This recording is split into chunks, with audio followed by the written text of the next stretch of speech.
Shabbat Shalom. Greetings to the 12 tribes of the descendants, the children of the ancient ancestor man whose name was Jacob, who is the son of Isaac, who is the son of Abraham, whose name was changed from Jacob to Israel, and his descendants were scattered because of disobedience into slavery and captivity into the four corners of the earth, according to Bible prophecy. Greetings to you all as we are here in the last days of the existence of this wicked system of Babylon. Greetings to you all.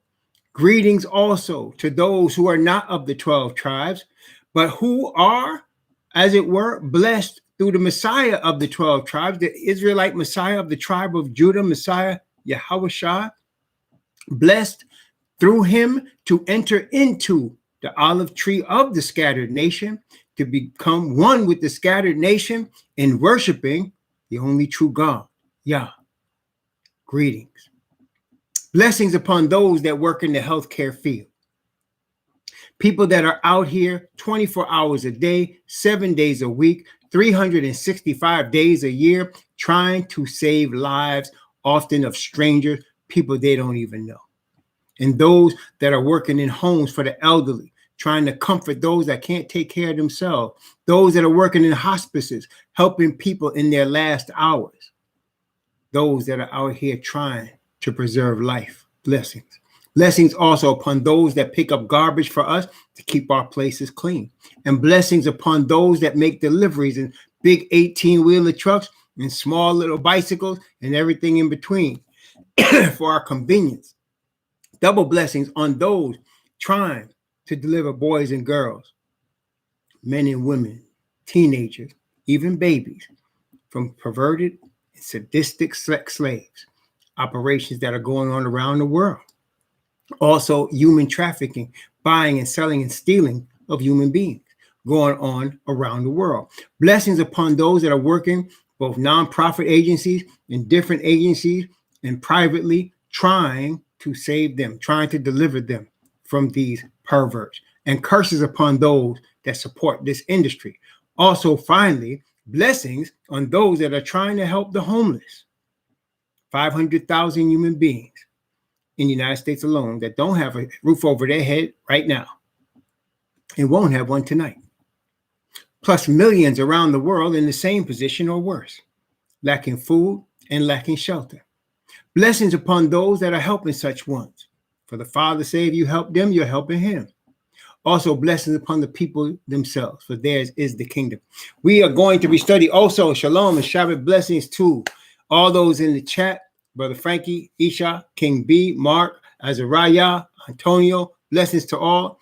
Tonight, we're going to be continuing our study in the prophecy of Jeremiah. And we'll be looking at Jeremiah chapter 8. Now, this is a little different than the other things we have studied up to this point. And the reason is different, and we're going to focus on what we're going to be talking about today is based in Hosea. Matter of fact, let's take a look at Hosea chapter. Well, I want to look at chapter 3 and 4 of the prophet Hosea. Now, Hosea, his real name in Hebrew is Hawashah. Do you know that that was Joshua, the son of Nun's original name, Hawashah? If you look up, that was his name in the book of Numbers. The original name was Hawashah. Moses changed his name to Yahawashah. Hawashah means salvation. Salvation. And so Yahawashah means Yah is salvation. So that's what Moses changed Joshua's name to. But this is Hosea, who had the same name. Hawashah means salvation. Let's take a look in Hosea chapter 3. I'm going to read Hosea chapter 3. I'm going to read from chapter 3 into chapter 4. And I'm going to read from chapter 4 down to verse 6 from chapter 3. Then said Yahweh unto me, go yet, love a woman beloved of her husband, yet an adulteress, according to the love of Yahweh toward the children of Israel, who took to other gods and loved flagons of wine.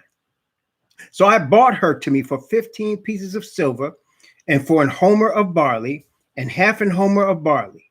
And I said unto her, Thou shalt abide with me many days. Thou shalt not play the harlot, and thou shalt not be for another man. So I also be for thee. For the children of Israel shall abide many days without a king, and without a prince, and without a sacrifice, and without an image, and without an ephod, and without teraphim. Afterward shall the children of Israel return and seek Yahweh their Most High, and David their king, and shall fear Yahweh and his goodness in the latter days. That's where we live. This is an awakening scripture right here. Okay, let's continue. Chapter 4, verse 1. Hear the word of Yahweh, ye children of Israel. Excuse me. Need some water. Excuse me. Hosea chapter 4, verse 1. Hear the word of Yahweh, ye children of Israel. For Yahweh hath a controversy with the inhabitants of the land, because there is no truth, nor mercy, nor knowledge of the Most High in the land. By swearing and lying and killing and stealing and committing adultery, they break out, and blood touches blood. Therefore shall the land mourn. Every one that dwelleth therein shall languish, with the beasts of the field, with the fowls of heaven. Yea, the fishes of the sea also shall be taken away. Yet let no man strive, nor reprove another, for thy people are as they that strive with the priests. Therefore thou shalt fall in the day, and the prophet also shall fall with thee in the night. And I will destroy thy mother. And here's the key part, excuse me. Verse 6. My people are destroyed for lack of knowledge. Because thou hast rejected knowledge, I will also reject thee. Thou shalt be no priest to me, seeing thou hast forgotten the law of thy Most High. I will also forget thy children. So you can see here, it's a very deep story. It's a very deep illustration. It's a very deep prophecy. First, the prophet is instructed to go purchase a harlot for his wife. So he bought her. He says he bought her for 15 pieces of silver and for a homer and a half of barley. He bought her. Okay. So he paid for her for that time. That was a harlot, and he bought her. And the Most High said to the prophet, this is my position with the children of Israel. I bought you. You played the harlot, and I went and bought you. Right? Then he instructed the harlot, I paid my money, so for you're going to be just mine for as long as this money lasts that I paid for. You're not going to be with no other man, and I'm not going to be with no other woman. Right? That's what he said. Then he said the sign, he said, for the children of Israel shall be many days without a king, without a prince, without a sacrifice, without an image, without an ephod, without a teraphim. In other words, the whole system that Moses gave to the children of Israel, they were going to be separated from that and that system and the land and everything. And we see that happen, right? And then it said, afterward shall the children of Israel return and seek Yahweh their Most High, and David their king, and shall fear Yahweh and his goodness in the latter days. Now we know the prophecy where the Bible tells us in at least two places. Jeremiah is one, which we're going to read eventually. Ezekiel 37 is another one where he says, I'm going to raise up David, and he's going to sit on the throne. So in the kingdom, David's going to be king in Jerusalem. Messiah, again, is king of kings. He's the king of the planet Earth. Father is the king of the universe, right? So we understand that David's going to be king in Jerusalem. Father said, I'm going to raise him up and put him on the throne, and he's going to be a prince among my people. And so here it says that that's going to happen, that we're going to return to the Father. We're going to be without everything that was ours, the king, the land, the teraphim, the priesthood, everything. We're going to return, right? And then it says, top chapter 4, he has a controversy with the land. When he's talking about that, he's talking about the land of Israel. He's talking about our forefathers. I got a controversy with the land, he said. He said, why does he have a contrary? Because people are doing what? He said, because there's no truth, nor mercy, nor knowledge of Yah in the land. Now, wait. This is the land of Israel. Hosea was a prophet of the northern kingdom. This is before Assyrians came and took them and snatched them and scattered them abroad. So this is Israel. And he's saying there's no knowledge of the Most High in the land. Think about that. But it was the Most High that brought them to the land. And at this stage, there's no knowledge of him there. Right? Then it goes down. Now, many people really misinterpret this verse. Verse 6, my people are destroyed for lack of knowledge. Because thou hast rejected knowledge, I will also reject thee. Most people stop where it says, my people are destroyed for lack of knowledge. And that gives you an idea that it's because you don't read enough, because you haven't learned enough academically, right? That you are destroyed. And that would be not a good statement. I've heard people use this verse in conjunction with, worldly education. Like my people are destroyed lack of knowledge. You need to go get college degrees and stuff like that. It has nothing to do with that. When you read even the second part of the verse, my people are destroyed for lack of knowledge, because thou hast rejected knowledge, I will also reject thee. So what is he saying? It's not ignorance that the Most High rejects us for. Remember what the Bible says, ignorant, the Most High winks, right? So what is he talking about? Willful ignorance. We are destroyed for willful ignorance. We have rejected knowledge. So the lack is created by the people's rejection of truth and mercy and knowledge of Yah. That's why the people are destroyed, for lack of knowledge. So that you could have known something and later reject it and then act like you never knew it, but it doesn't excuse you. Your willful ignorance does not excuse you. In fact, willful ignorance excuses nobody. Again, we're talking about the Israelite people, the apple of his eye, the chosen people. And he said, my people, he said, are destroyed for lack of knowledge. Because thou hast rejected knowledge, I have rejected thee. Now, in the day and age in which we live, this is happening. But the reason it's happening is because we have accepted knowledge of pagans. Pagan knowledge is no knowledge in terms of a knowledge of the Most High.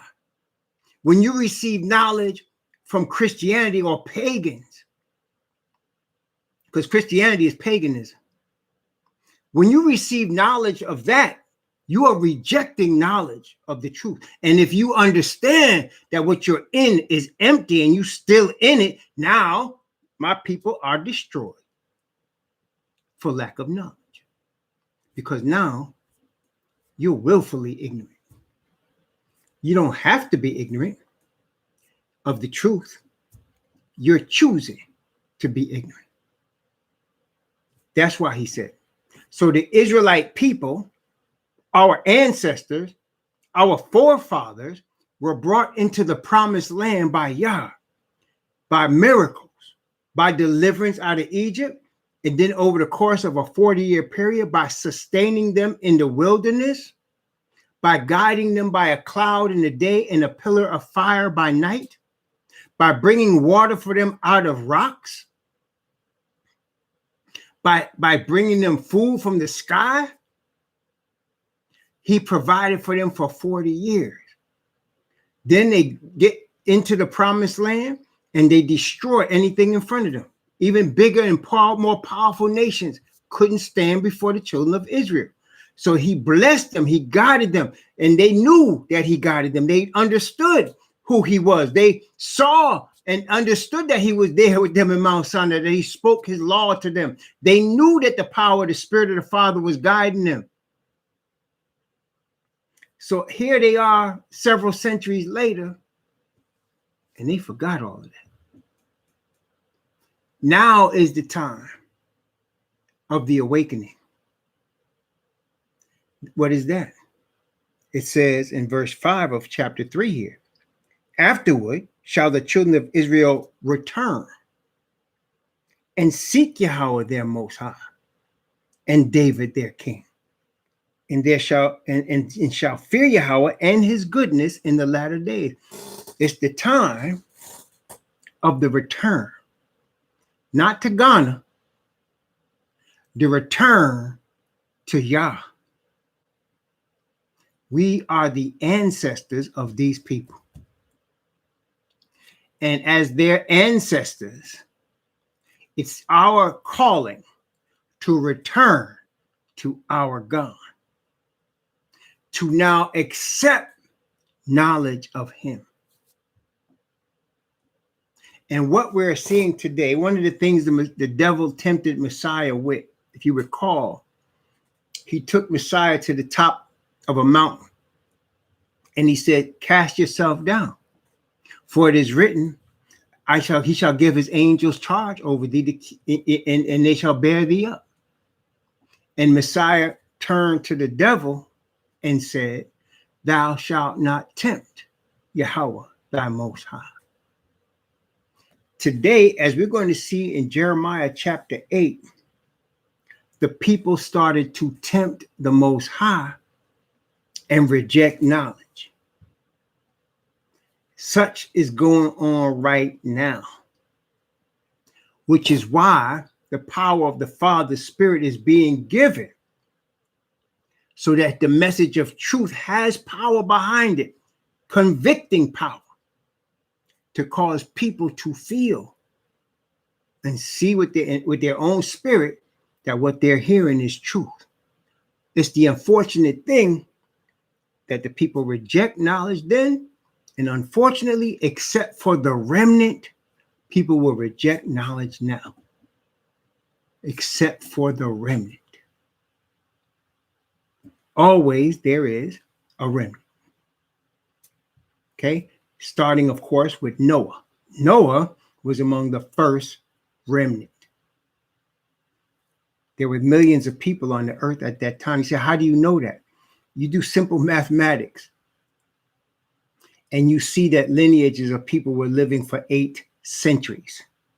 And during the course of 8 centuries, each individual was having sons and daughters. It doesn't take long when you start multiplying like that you get to millions. Doesn't take long. And only 8 human beings were delivered. And that's the type of ratios we're dealing with now. The difference is right now you have billions of people on the earth and thousands will be delivered. But it's only thousands out of billions. Very small number. And it's not because people can't be saved. It's not because the Most High doesn't want people to be saved. Because people are rejecting knowledge and being willfully ignorant and tempting Yah. Thou shalt not tempt Yahweh. As you're going to see today when we study Jeremiah, our forefathers tempted the Most High and rejected knowledge. And that's why we got to this situation, which is what's making our awakening so much more powerful now with that understanding, right? We're returning back to the God of our fathers, Abraham, Isaac, and Jacob. Now, part of the willful ignorance had to do with Solomon's temple. And I need to give you a brief history of Solomon's temple so you can understand how they got steeped in this willful ignorance and in this presumption. That's another word for when you tempt the Most High, is presumption. You're presuming he's just going to deliver you no matter what you do. Okay, and that's a presumption people are making today. That's the presumption from the devil, another form of. This is another form of the lie where the devil says, you shall not surely die. Where he tells Eve, he knows very well you're going to be as gods. First, he said before that, No, you shall not surely die. So people today are feeling like they could just worship any kind of way. And the Most High will understand, because you shall not surely die. But as we know, that is a lie. So let's look at a little bit of the history of the temple, starting in Genesis, all the way to the beginning, Genesis, and I believe it's chapter 20. Let me go back here.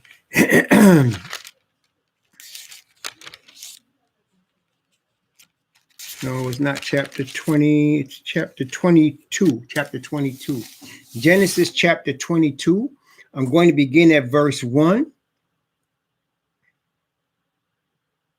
And I'm going to read down. But for now, I'm going to start from verse 1 and go down to verse 5.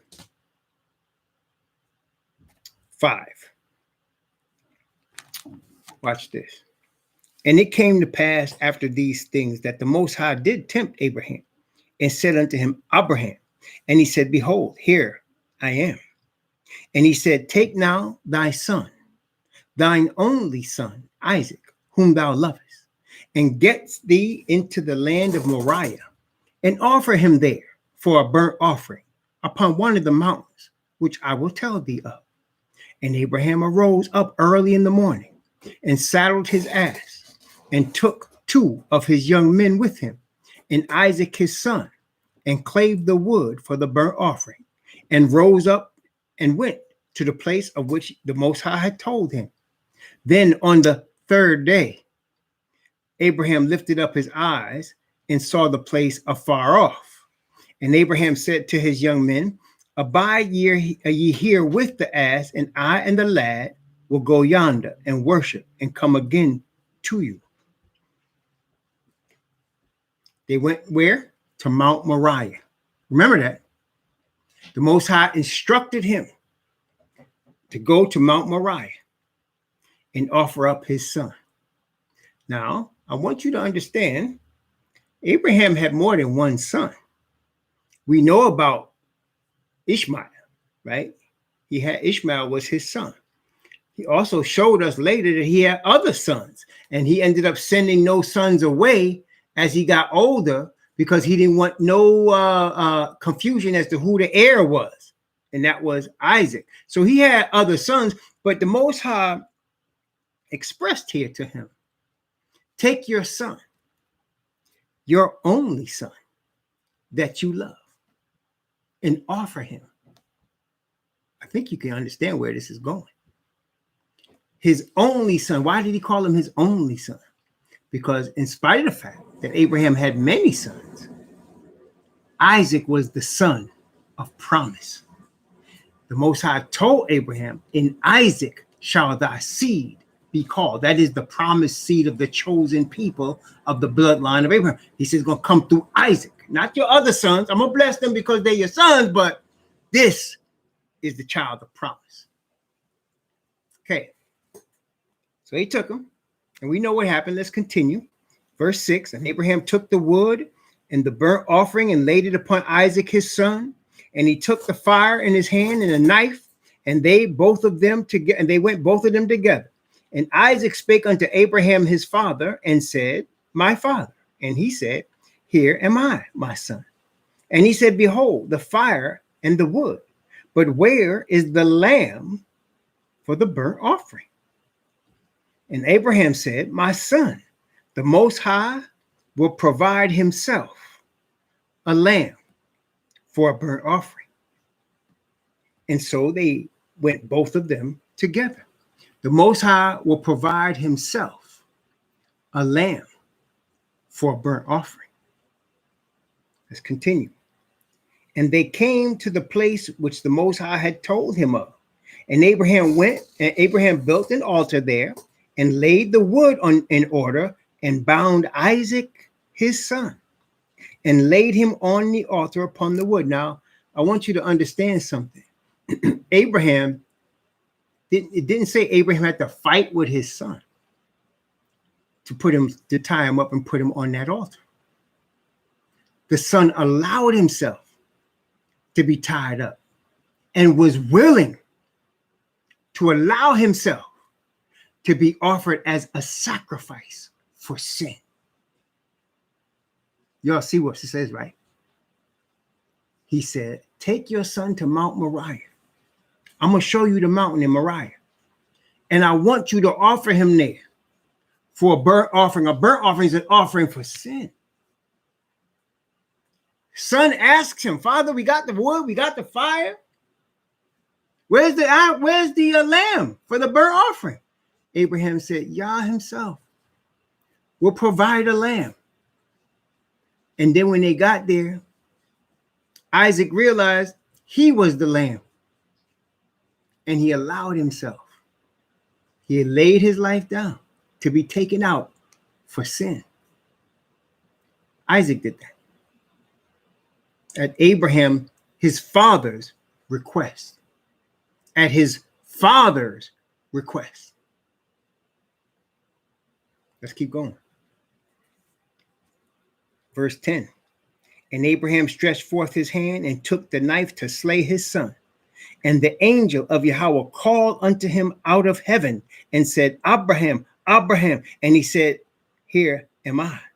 And he said, Lay not thine hand upon the lad, neither do thou anything unto him. For now I know that thou fearest the Most High, seeing that thou hast not withheld thy son, thine only son, from me. Wait a minute. Later on, just a couple verses later. Well, let me read it through. Verse 13. And Abraham lifted up his eyes and looked, and behold, behind him a ram caught in the thicket by his horns. And Abraham went and took the ram and offered him up for a burnt offering in the stead of his son. And Abraham called the name of that place, Yahweh Yireh, as it is said to this day, in the mount of Yahweh it shall be seen. And watch this. And the angel of Yahweh called unto Abraham out of heaven the second time and said, By myself have I sworn, saith Yahweh, for because thou hast done this thing and hast not withheld thy son, thine only son, that in blessing I will bless thee, and in multiplying I will multiply thy seed as the stars of heaven, and as the sand which is upon the seashore, and thy seed shall possess the gate of his enemies, and in thy seed shall all the nations of the earth be blessed, because thou hast obeyed my voice. Remember when Messiah told the scribes and Pharisees, he said, Abraham rejoiced to see my day, and he saw it and was glad. Remember that? This is what he was talking about. Abraham here saw that the Father was going to offer his only begotten son for sin. And as Father promised Abraham a blessing, your seed, I'm going to bless your seed. You see, there's no substitute for Abraham's seed. And that blessing is an eternal blessing. It will never go away. The Most High can punish Abraham's seed. But at the end of the day, the kingdom is going to be led by Abraham's seed. And Messiah is above it because Father was using that to illustrate Messiah's sacrifice as the lamb for sin. But what I wanted you to see, aside from that very important lesson, was the spot, the place that they chose. He said, offer him on Mount Moriah, in a place I'm going to show you, right? That's an important thing. Why? Okay, let's look at 2 Samuel. Now in 2 Samuel, chapter 24, what happened here is David decided to number the children of Israel. The number of the children of Israel was never supposed to be known. You say, what about the book of Numbers? Only the men prepared for war were to be numbered. That's all. Just the warriors. Not all the people were supposed to be numbered. The women, the children, the men that wasn't the warriors, they wasn't supposed to be numbered. Just the men prepared for war. Go look at it in Numbers. When he's first, the men prepared for war is all they numbered. They never numbered anybody else. And nobody was supposed to know the actual number of the total children of Israel. Nobody was supposed to know. Okay. That is why when you look at Revelation, it says it's a multitude which what? No man could number. Remember that? After the 144,000 preached their message, and he said, after this, Revelation said, I saw a multitude which no man could number. Well, there's a reason for that. Not only is it a lot of people, but nobody was supposed to know the number of the children of Israel. There was no number. That's why when David did this, look at this, 2 Samuel chapter 24. And again, the anger of Yahweh was kindled against Israel, and he moved David against them to say, go number Israel and Judah. And the king of the host said to Joab, the captain of the host, which was with him, go now through all the tribes of Israel from Dan even to Beersheba, and number ye the people, that I may know the number of the people. And Joab said unto the king, now Yahweh thy most high add unto the people how many soever they be, 100-fold, that the eyes of my lord the king may see it. But why doth my lord the king delight in this thing? See, they didn't want to do it because they knew you wasn't supposed to know the number. The Most High never wanted you to know the number. Okay? He said, as the sand of the sea. That means without number. You're not supposed to number. And that's why Joab didn't want to do it. And Joab wasn't, he wasn't always the righteous guy. But this case, he was trying to tell David, no, we don't want to do this. Verse 4, notwithstanding, the king's word prevailed against Joab and against the captains of the host. And Joab and the captains of the host went out from the presence of the king to number the people. So they went through, but Joab numbered people, but he didn't number everybody. And he said, look what it said. Let me see. Verse 9, and Joab gave the sum of the people unto the king, and there were in Israel 800,000 valiant men that drew the sword, and the men of Judah were 500,000 men. And David's heart smote him after that he had numbered the people. And David said to how I have sinned greatly in that I have done, and now I beseech thee, O Yahweh, take away the iniquity of thy servant, for I have done very foolishly. So Joab didn't number all the people. Notice what he did. He numbered the valiant men. That's all you're supposed to number, the valiant men. So he numbered 800,000 in Judah and 500,000 in Israel, or vice versa. No, it was 800,000 in Israel and 500,000 in Judah. And he that's 1.3 million. He didn't number all the people, just the valiant men. That's all he's supposed to number. But because David had ordered it, he knew he had sinned against the Most High. And now the Most High gave him three choices of this punishment. 2 Samuel chapter 24, verse 11. 2 Samuel 24, verse 11. And when David was up in the morning, the word of Yahweh came unto the prophet Gad, David's seer, saying, go and see and say unto David, thus saith Yahweh, I offer thee three things. Choose thee one of them, that I may do it unto thee. So Gad came to David and told him and said unto him, shall 7 years famine come unto thee in thy land? Or wilt thou flee 3 months before thine enemies while they pursue thee? Or that there be 3 days pestilence in the land? Now advise and see what I answer. I shall return to him that sent me. And David said unto Gad, I am in a great strait. Let us fall now into the hand of Yahweh, for his mercies are great, and let me not fall into the hand of man. So Yahweh sent a pestilence upon Israel from the morning even unto the time appointed. And there died of the people from Dan to Beersheba 70,000 men. You see the leaders, the responsibility of the leaders. David was the leader. And because of his sin, 70,000 men died. That's the real. That's the real. Be careful who your leader is, brethren. Make sure your leader is Yah. You have no greater leader than his son, who he has appointed, Messiah. Make sure you are following your captain. Don't follow man. Notice what happened there. That's real. And there's going to be multiple millions of people that are going to die because of the leaders they're following. Multiple millions are going to die because of the leaders that they're following.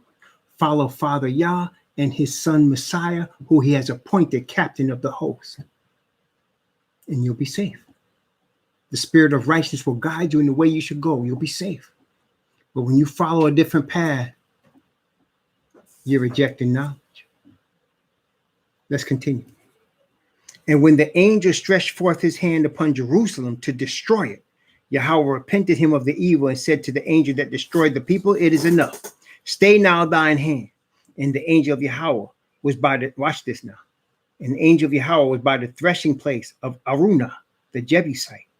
And David spake unto Yahweh when he saw that the angel that smote the people and said, lo, I have sinned, and I have done wickedly. But these sheep, what have they done? Let thine hand, I pray thee, be against me and against my father's house. And Gad came that day to David and said unto him, go up, rear an altar unto Yahweh in the threshing floor of Araunah the Jebusite. And David, according to the saying of Gad, went up as Yahweh commanded. And Araunah looked and saw the king and his servants come toward him. And Araunah went out and bowed himself before the king on his face upon the ground. And Araunah said, wherefore is my lord the king come to his servant? And David said, to buy the threshing floor of thee, to build an altar unto Yahweh, that the plague may be stayed from the people. And Araunah said unto David, let my lord the king take and offer up what seemeth good unto him. Behold, here be oxen for a burnt sacrifice, and threshing instruments and other instruments of the oxen for wood. All these things did Araunah as a king give unto the king. And Araunah said unto the king, Yahweh thy most high accept thee. And the king said unto Araunah, nay, but I will surely buy it of thee at a price. Neither will I offer burnt offerings unto Yahweh, my most high, of that which cost me nothing. So David bought the threshing floor and the oxen for 50 shekels of silver. And David built there an altar unto Yahweh and offered burnt offerings and peace offerings. So Yahweh was entreated of the land, and the plague was stayed. So with David's sin, he needed to make a sacrifice. And the Most High directed him, make your sacrifice on this threshing floor of Araunah, the Jebusite. I'm going to show you something. That is the exact place. That is the exact place that Abraham was told to offer Isaac. Let's take a look. Second Chronicles, chapter 3. Second Chronicles, chapter 3. Second Chronicles, chapter 3, beginning at verse 1. Second Chronicles, chapter 3, beginning at verse 1. Then Solomon began to build the house of Yahweh at Jerusalem. Watch this. Solomon began to build the house of Yahweh at Jerusalem in Mount Moriah, where Yahweh appeared unto David his father, in the place that David had prepared the threshing floor of Ornan the Jebusite. It was in Mount Moriah where David built the altar. It was in Mount Moriah that Abraham was told to offer Isaac.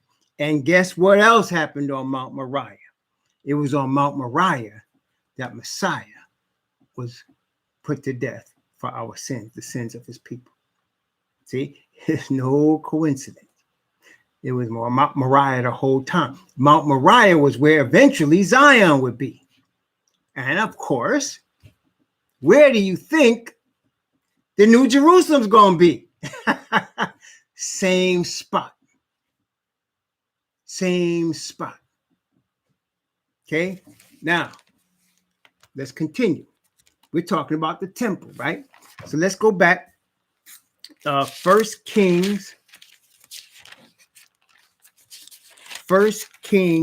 yes, chapter 6.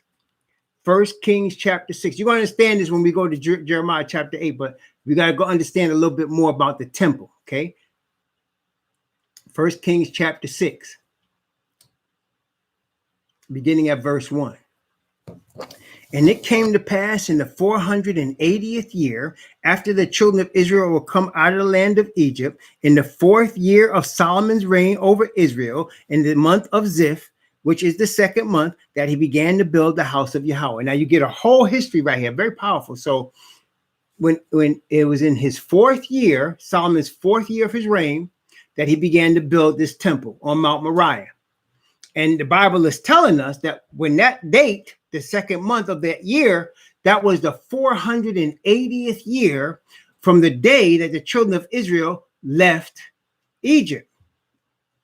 So that includes the 40 years in the wilderness, and then there were 440 years from that time they were in the wilderness to when they got in the promised land to when this time came. So you could actually know a lot from that. Like, for example, we know that from the day that Abraham left Ur the Chaldees to when he had Isaac, he was 100 years old when he had Isaac. Isaac was weaned at 105. So Abraham was in the wilderness, sojourning as a stranger in a strange land for 30 years, right? And from the time Isaac was 5, that was 30 years when he was weaned. The man is not counted among the population until he's 5. That's when they're weaned. See, back then, they breastfed babies until they were 5 years old. Then, from that point, it was 400 more years until the children of Israel left Egypt. So a lot happened. They weren't in Egypt for 400 years. It was all of that time. So so the Bible says 430 years they were sojourning. So you know that 430 years. Now you have here 480 years. Little math tells you that whole time was 910 years. There's a lot. And you can know a lot more than that by just looking at the lineages and the timelines. But that's a lot. That's telling you a lot of information right there. So by the time Solomon started building the temple, it was 480 years since our fathers had left Egypt to that time. So they had been in the land 440 years. They had been in the land 440 years. Okay. It had been 480 years since they had received the 2 tables of the covenant from Mount Sinai. And now he's building the temple. Okay. Let's continue. 1 Kings chapter 6, beginning at verse 2. And the house which King Solomon built for Yahweh. Now I'm going to show you something. This is going to blow you away. Watch. In the house which King Solomon built for Yahweh, the length thereof was 80 cubits, and the breadth thereof 20 cubits, and the height thereof 30 cubits. And the porch before the temple of the house, 20 cubits was the length thereof, according to the breadth of the house. And 10 cubits was the breadth thereof before the house. And the house he made. Oh, by the way, just to let you know, a cubit is about 18 inches. In our modern vernacular, how we measure stuff, a cubit is 1.5 feet. So you want to know how big it is? A cubit is 1.5 feet, right? So if they talk about 10 cubits, that's 15 feet, just for y'all to understand, okay? So a cubit's 1.5 feet, all right? So, all right, which is about 15 feet is about what, 5 yards? About 5 yards, right? Okay, so you get an idea what you're dealing with here. Okay, so now, verse 4. And the house he made windows of narrow lights, and against the wall of the house he built chambers round about against the walls of the house round about, both of the temple and of the oracle, and he made chambers round about. The nethermost chamber was 5 cubits abroad, and the middle was 6 cubits abroad, and the third was 7 cubits abroad. For without in the wall of the house he made narrow rest round about, that the beams should not be fastened on the walls of the house. Now I want you to pay attention to this. He said the beams of the house were not fastened to the walls. Watch the next verse. And the house, when it was in building, was built of stone ready made before it was brought thither, so that there was neither hammer nor axe nor tool of iron heard in the house while it was building. So wait, the house was made of stone, and a lot of stone was covered in gold, and they just put it. It was like you didn't need a hammer, no any axe, no any cement. It just fit in place. Now let me ask you a question. Y'all can hear me, right? Testing 1, 2, 3. I want to make sure y'all can hear me. I'm gonna ask you a question. Testing 1, 2, 3. Make sure you can hear this now. You ready? All right. What buildings on the earth today that you know that they don't understand how they were built, but they were built without hammers and nails, of stones already cut, and they're not cemented in place, yet they've stayed in place for thousands of years? What stones do you know? What buildings do you know like that? You know what building it is. Y'all know it. Talk to me now. What building over here in y'all over here in Power Talk? What building is that they didn't make with no hammers, no nails, no axes, No axes. They put the stones in place for the building, and the building has stood for thousands of years with no cement to hold it together or nothing like that. It's just held together. That's right. The pyramids. The pyramids. Now, who do you think built those pyramids? Who was out there building those pyramids where they didn't have no cement, just like the temple? They didn't have no cement. It said they should not be fashioned in the walls of the house. Beams should not be fastened. And the house, when it was in building, was built of stone made ready before it was brought thither, so that there was neither hammer nor axe. That's right. The Israelites built those pyramids. And not only did they build the pyramids, they understood the engineering, so that when they built Yahweh's house, the engineering was the same. So that, in other words, Yahweh's house was built so that when they put everything in place, it was like placed like you would do with a construction set. Everything was in place without hammers and nails. They just put it in place, and it was built to stay that way, like as long as them pyramids.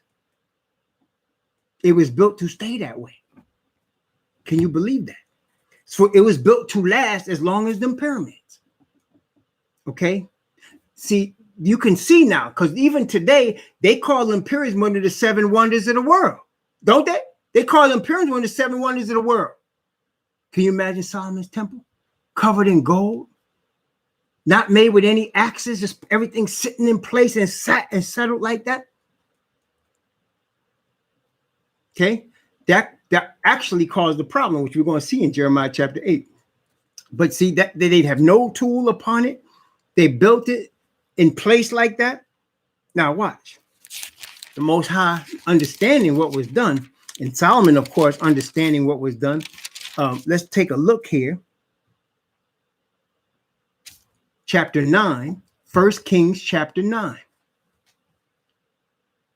Okay, that's exactly right, Mark. So the specs of the building were such that the Most High gave them the specs. And when they put it together, it was to last forever. It was never supposed to fall. Okay, just like the pyramids, it was to last forever. But it's interesting. As slaves, the Israelite built the pyramids. The pyramids still stand. As free men of the land, they built Solomon's temple.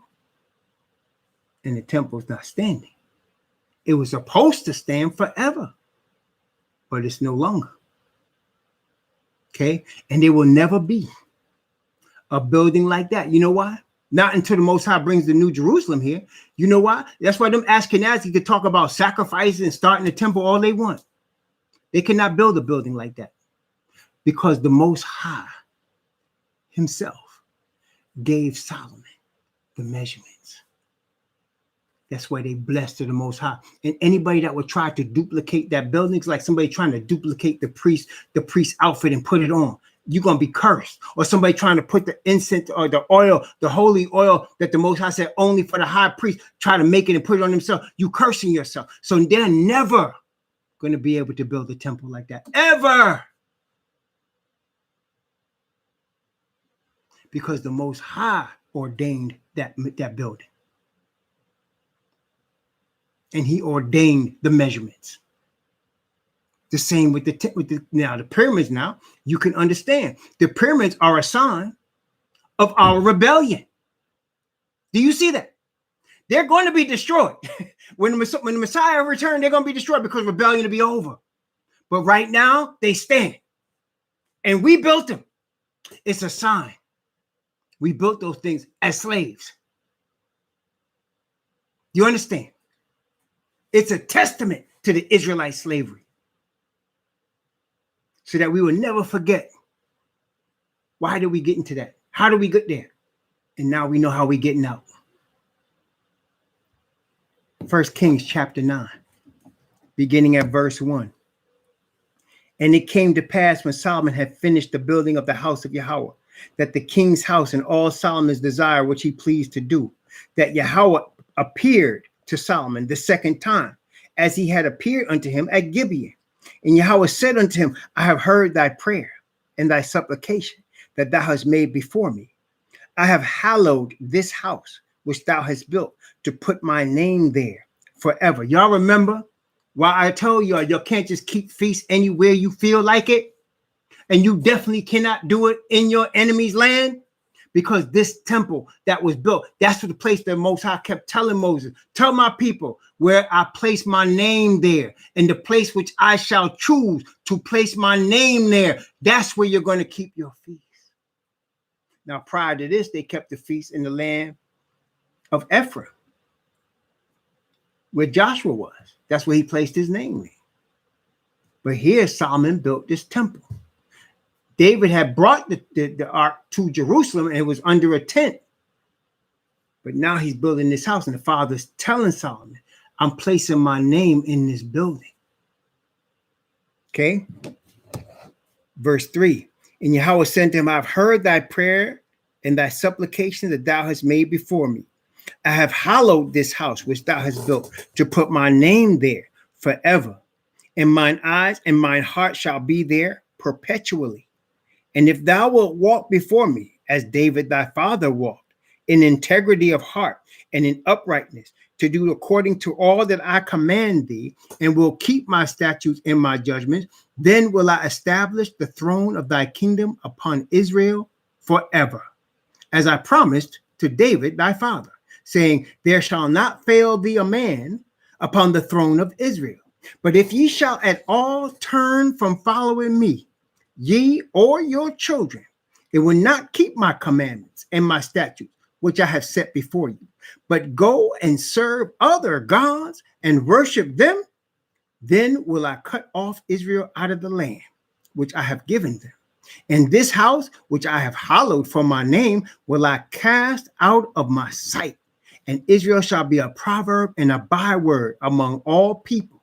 And at this house which is high, every one that passeth by shall be astonished and shall hiss, and they shall say, why hath Yahweh done thus unto this land and to this house? And they shall answer, because they forsook Yahweh, their most high, who brought their fathers out of the land of Egypt, and have taken hold upon other gods, and have worshipped them, and served them.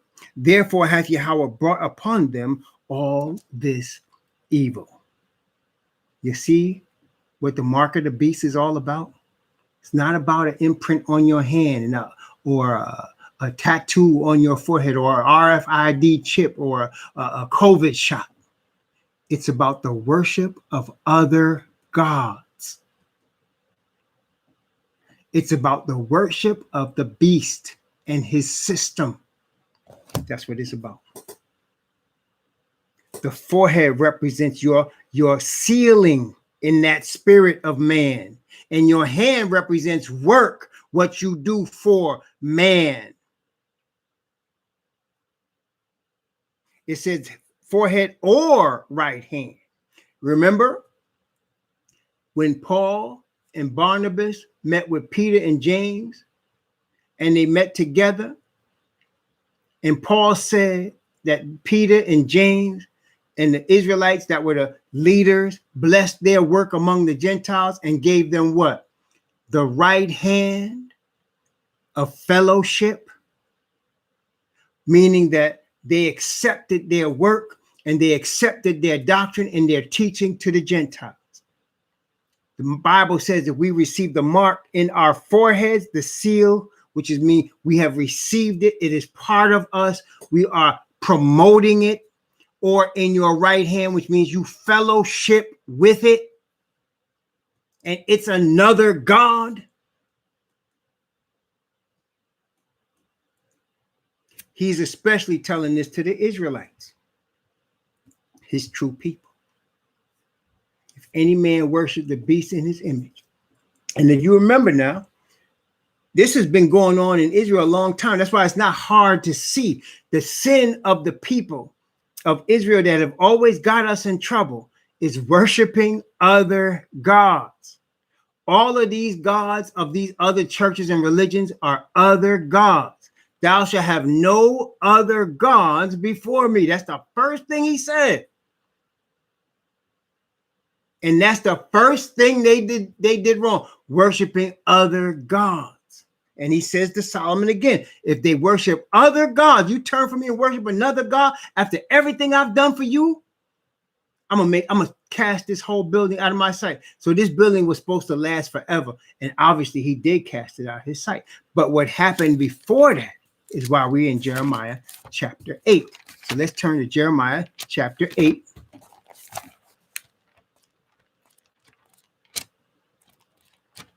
Now we know this is Jeremiah is the prophet of the captivity, right?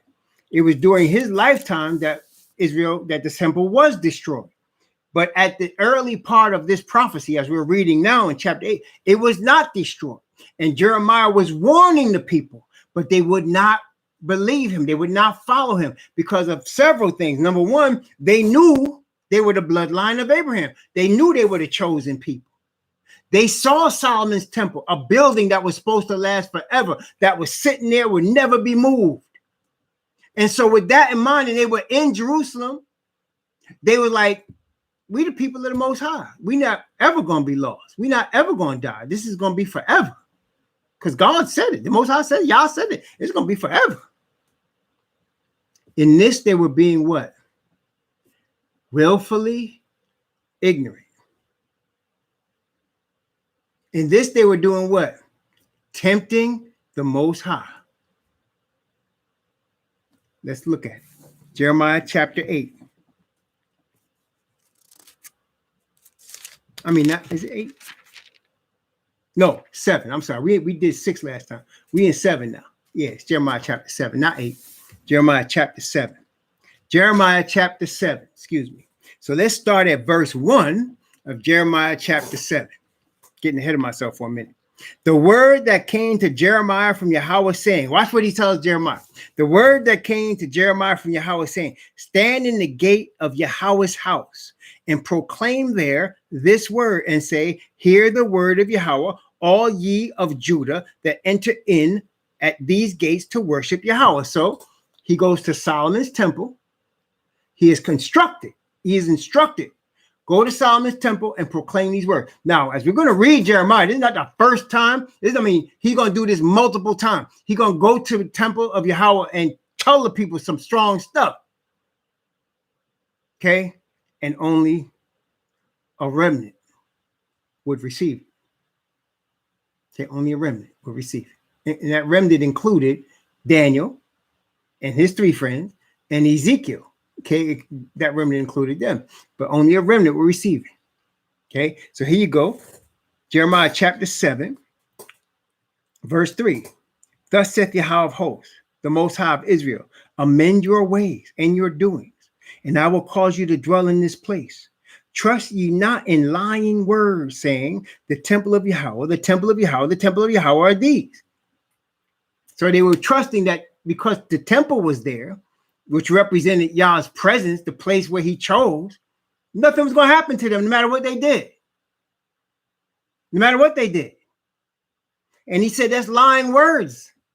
Don't do that. Don't trust because you're sitting in front of this temple that I won't smack you down. Because we just read what he told Solomon. If you worship other gods, I'm going to make this place a byword. I'm going to destroy this temple. But they forgot that. You know why? Because they were what? Willfully ignorant. They were being what? Willfully ignorant. Because thou hast rejected knowledge, I have rejected thee. So he sends his prophet and he stands before the temple and he says, well, amend your ways. What is he saying? Repent of your sin. Repent of your sin. Come back to your God. Okay. Verse 5. For if ye thoroughly amend your ways and your doings, if ye thoroughly execute judgment between a man and his neighbor, if ye oppress not the stranger, the fatherless, and the widow, and shed not innocent blood in this place, neither walk after other gods to your hurt. Notice what he said to them. He said, you oppress the stranger and the fatherless and the widow, and shed innocent blood, and walk after other gods. Brothers and sisters, please listen. Isn't that the United States today? Isn't it all the developing countries today? They oppress the stranger. Isn't that what's going on at the border of the United States? Like right now been going on. They put babies in cages. They oppress the fatherless and the widow. The fatherless, all them brothers that's in jail that was in the ghetto because the laws that was made caused their fathers not to be able to work, and they wouldn't get welfare unless the father wasn't in the house, called urban renewal. And then they put crack in the neighborhood, and then the babies are raising babies, and a lot of people killing each other, like's going on right now. Why do I bring that up? Because, brother, the sign of any kingdom that Satan runs is this: the oppression of the stranger, the fatherless, and the widow, the shedding of innocent blood, and the walking after other gods. Anytime our Satan is in control, this is what you get. Right now, in the United States of America, what's going on? You know what we're seeing? The destruction and the eradication of what was once called the middle class. Why do you think you keep seeing booms and busts? You see booms in the economy and busts in the economy.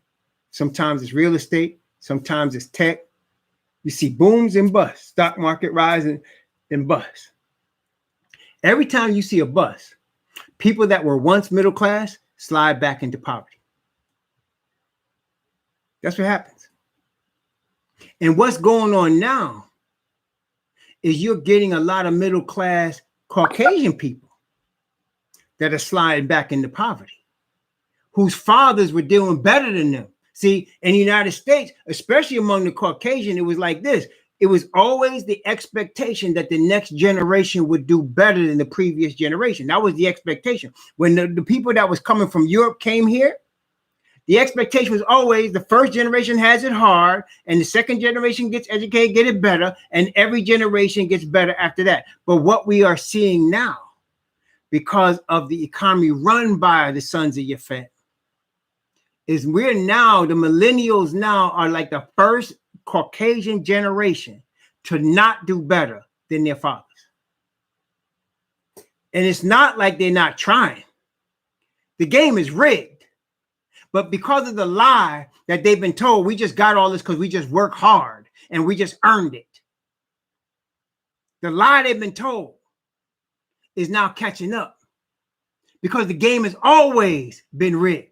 It just hasn't always been rigged against you, but it's always been rigged. And now as we're getting closer to the end, the power structure at the top of the pyramid is solidifying itself and making itself more powerful. The power structure that's run in what the Bible say, spiritual wickedness in high places. And they're crushing their own cousins. They don't care no more. But the cousins ain't caught that memo yet. But I tell you what, Israelites are getting their wake-up call. That's why the awakenings happen. And that's why even among the Caucasians, there are those repenting and coming to this truth, because they're recognizing that this has been a game all along. What we knew for a while, we just couldn't do nothing about it, and we didn't know why we in this situation, but we knew it was a game. You go to the black community, they knew this was a game a long time. They could have told you 40 years ago you can't trust the television. We already knew that. But that knowledge wasn't helping us until we got the knowledge of the truth now of who we really are and how we got here and how we getting out. Now with that knowledge, praise the Most High. That's the way out. Okay, that's the way out. So here, what we're seeing here in Israel is just basically an object lesson for what we see going on worldwide right now. Because this is the same way the economies of the world are run right now. They don't help the poor, the fatherless, and the widow. They crush them. And there's always a small group at the top. Always. And every economy is like that. It's not just North Korea or Russia. United States too. UK also. Spain also. Italy also. All of them. And many, many, many others. That's the way it's run. Okay? That's the way it's run. And they allow these booms and busts to consolidate their power at the top. And if you're fortunate enough to not be slid back, you just got away this time. But that's what they're doing. They're getting rid of the middle class. And there's just going to be people that are poor and people that are not. And that's why you're seeing the increase of crime. That's why you're seeing the increase of people crawling up under cars to take the catalytic converters. That's crazy. But that's what people are doing because they're desperate. That's why you're seeing people now get the Ring cameras on their doors. Because you know why? People walking up to the doors and taking their Amazon packages because the people are desperate. That's why you're getting people walking brazenly into gas stations and trying to rob them in broad daylight because they're desperate. Because the poor are getting strung poor, crushed. Okay? And I've seen it from every class. I've seen poor Caucasians, Black people, Spanish people, Asian people. It don't matter. People are getting crushed. Okay, they're getting crushed by the way the system is set up to crush them. Okay, that's how it is. That's what it was going on in Israel at the time. That's what happened then. And when Asatan took over, and that's what's happening now as he takes over. Jeremiah chapter 7. Let's start at verse 6 again. If ye oppress not the stranger, the fatherless, and the widow, and shed not innocent blood in this place, neither walk after other gods to your hurt, then will I cause you to dwell in this place, in the land that I gave to your fathers forever and ever. Behold, ye trust in lying words that cannot profit. Will ye steal, murder, and commit adultery, and swear falsely, and burn incense unto Baal, and walk after other gods whom ye know not, and come and stand before me in this house, which is called by my name, and say, we are delivered to do all these abominations? Brethren, that's some balls. I mean, that's some brass ones right there. And yet, that's exactly what people are doing today. I ain't got to even be in the buildings. The Most High is telling me. In every church, institution, religion, every last one, they're saying lying, murder, adultery, false swearing, Baal, other gods. Remember the first angel's message? Fear Yah and keep his commandments. No, he said, the first angel said, worship him that made heaven and earth, the sea and the fountains of waters. Yeah. The everlasting gospel. He said, worship him that made heaven and earth, the sea and the fountains of waters. Revelation 14:6. Why does they say that? Because the earth is worshiping false gods. There's only one true God. It's the God of these Israelites that Jeremiah is talking to. That's the only true one.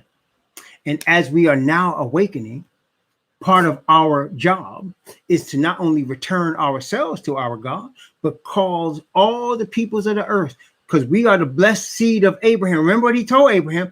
I'm going to bless the whole world in your seed. I'm going to bless the whole world in your seed, Abraham. So we have been scattered to the four corners of the earth. That's why the Bible again says in Revelation, to every nation and kindred and tongue and people, saying with a loud voice, fear Yah and give glory to him, for the hour of his judgment is come, and worship him that made heaven and earth and the sea and the fountains of waters. Why every nation? Because Abraham's children have been scattered through oppression and slavery to every nation. And so that's why the call is made from us to the world. Fear Yah. Give glory to him, for the hour of his judgment is coming. In other words, it's over. It's coming. And that's what we're saying right now. It's coming. It's over. It's almost done, man. Just got a few more years. This thing is wrapping up. And let me tell you, only the pure righteousness of Father Yah can deliver us. Only the pure righteousness of Father Yah through his appointed servant Messiah, the Lion of the tribe of Judah, can deliver us. That's the only way.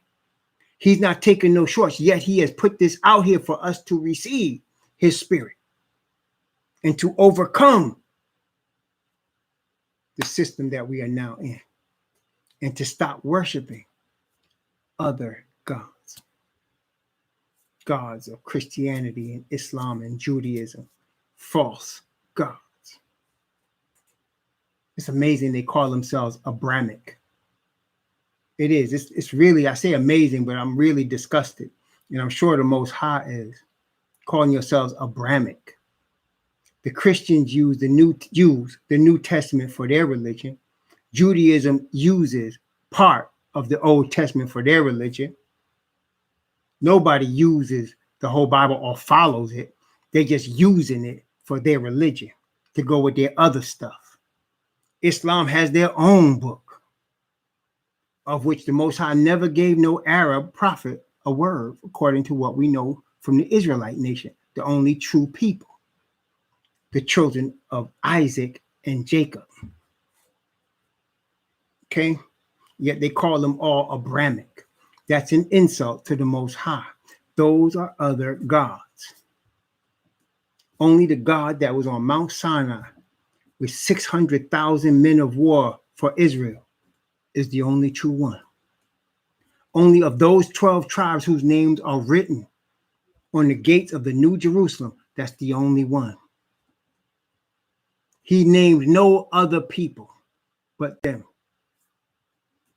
He gave no other people the covenant but them. And through them, first through our fall, the Gentiles got blessed.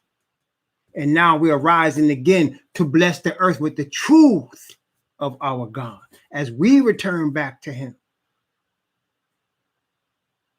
Okay? And let's not be willfully ignorant. Let's not be willfully ignorant. Okay? I'm going to stop here tonight. It's about an hour and 12 minutes into the message. So I'm going to stop here right now. And we're going to stop here at verse 10. We're going to come back. I had to do that background. Most High had me do that so you understand why they was trusting in the temple so much, according to the history of it, right? And at that point, they didn't even know that Messiah was going to be crucified on that very spot. But we know because we have the word. Praise the Most High. Okay? Please, the Most High bless you and keep you. May he cause his face to shine upon you, be gracious unto you. May he lift up his countenance upon you and give you peace. Please be safe. It's a dangerous world in which we live. Give your trust to your Father in heaven in Messiah, and he'll protect you. This is a dangerous place we live in. Be safe, be careful, be blessed. Shalom.